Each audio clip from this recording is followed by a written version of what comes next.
Olá, bom dia. Começa aqui mais uma edição do Eldorado Expresso, trazendo para você os principais destaques das plataformas do Estadão nesta sexta-feira. Oi, Carol, bom dia. Oi, Heisen, bom dia para você. Olá a todos. A gente começa com um alerta importante de falta de medicamentos para intubação de pacientes com Covid e até de oxigênio. Isso foi relatado numa audiência que ocorreu nesta semana no Congresso. O próprio Ministério da Saúde está admitindo dificuldades, tanto é que requisitou à indústria de medicamentos os seus estoques, né, de medicamentos para intubação de pacientes. Prefeitos e governadores também relatam falta de oxigênio medicinal, principalmente em cidades menores do interior do país. Em paralelo a isso, tivemos também o aumento da pandemia, o avanço da pandemia, com 2.096 óbitos nas últimas 24 horas, um novo recorde pelo 20º dia consecutivo, 287.795 óbitos até agora, e o mais recente, embora seja uma morte cerebral ainda, a do senador Major Olímpio, pelo PSL de São Paulo, teve a morte cerebral decretada ontem, reconhecida pela própria família, ele que estava internado desde o começo do mês num hospital particular em São Paulo. Após São Paulo, inclusive, registrar a primeira morte de uma pessoa com Covid à espera do leito, o prefeito Bruno Covas anunciou ontem que vai antecipar os feriados municipais deste e outros 3 de 2022. Somados, então, esse período de Páscoa, a capital terá 10 dias seguidos de recesso. Além disso, o rodízio de veículos também vai ser alterado e haverá a abertura de 3 hospitais de catástrofe aqui no município. Prefeitos de 7 cidades aqui do Grande ABC, na região metropolitana de São Paulo, também enviaram um pedido ao governador João Dória para que seja adotado um lockdown em toda a região. Os prefeitos de outras 12 cidades, também do Alto Tietê, pediram medidas mais restritivas. Em ao menos 9 desses municípios, a ocupação de UTI já está na casa dos 100%. Enquanto isso, o presidente Bolsonaro, numa nova ofensiva contra governadores e prefeitos, acionou o Supremo Tribunal Federal para derrubar os decretos do Distrito Federal, da Bahia e também do Rio Grande do Sul, que determinaram um toque de recolher para conter justamente a pandemia. Outro assunto do dia é uma grande operação da Polícia Federal em relação àquele vazamento em massa de dados de 220 milhões de brasileiros que ocorreu em janeiro.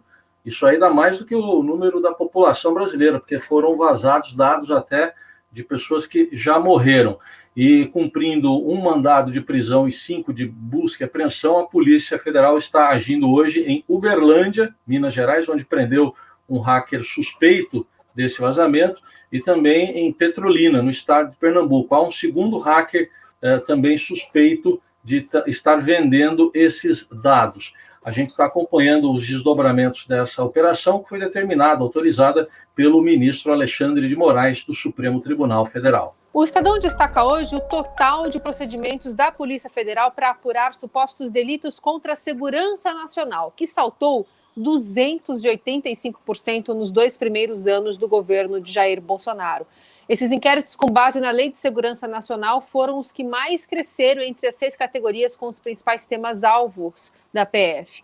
Relator de 2 ações que contestam a lei redigida na ditadura militar, o ministro Gilmar Mendes, do Supremo, avalia agora antecipar o seu voto sobre o tema, ele que considera manifestações contra o governo enquadradas na Lei de Segurança Nacional como um exercício da liberdade de expressão.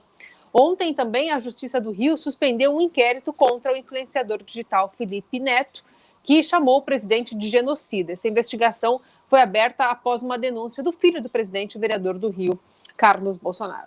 Os clubes paulistas desistiram, pelo menos por enquanto, de ir à justiça para tentar manter o Campeonato Paulista. As partidas estão suspensas porque São Paulo está na fase emergencial de combate à pandemia, jogos estão proibidos pelo governo do estado. A Federação Paulista de Futebol, então, já decidiu que não tem rodada nesse fim de semana. Em relação aos próximos passos, uma nova reunião vai ocorrer na próxima segunda-feira.